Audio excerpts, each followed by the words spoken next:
বিশ্বের মধ্যে নিকৃষ্টতম প্রধানমন্ত্রী যদি থাকে বর্তমানে আছে বেনিয়ামিন নেতানিয়াহু। বিশ্বের মধ্যে নিকৃষ্ট একটা রাষ্ট্র হচ্ছে ইসরায়েল।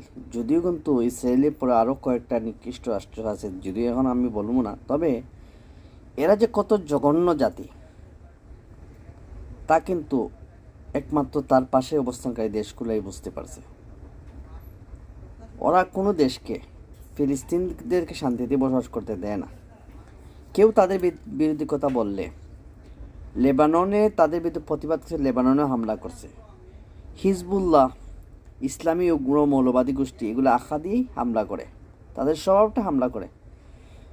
আমাদের পার্শ্ববর্তী দেশে কিন্তু যে ভারতটা আছে, তারা কিন্তু অনেক সময় আমাদেরকে নিয়ে একটা বিভিন্নভাবে একটা বা পার্শ্ববর্তী রাষ্ট্রের সাথে সম্পর্ক তেমন ভালো না, কিন্তু হামলা করার মতো জঘন্য এরকম কাজ কিন্তু এরা করেনি।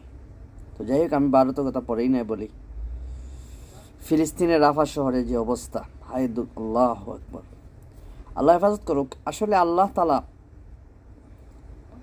আমাদের ক্ষমা করুক, আমরা কিছু করতে পারলাম না।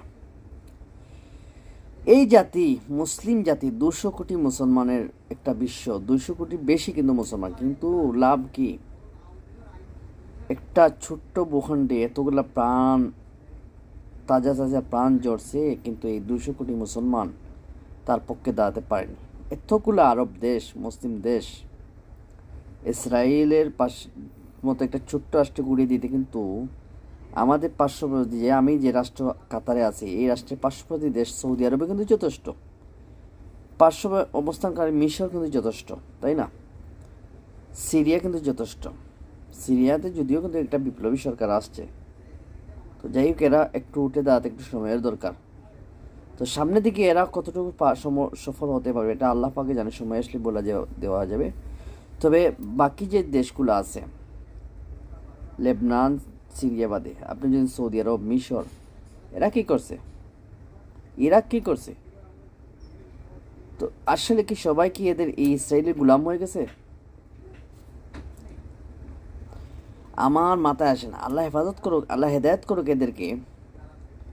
কারণ যারা মনে করে আবাবিল পাখি আসবে, আমি একটা কথা বলে রাখি ভাই, আবাবিল পাখি আসবে অথবা যে মুজাহিদ বাহিনী আসবে,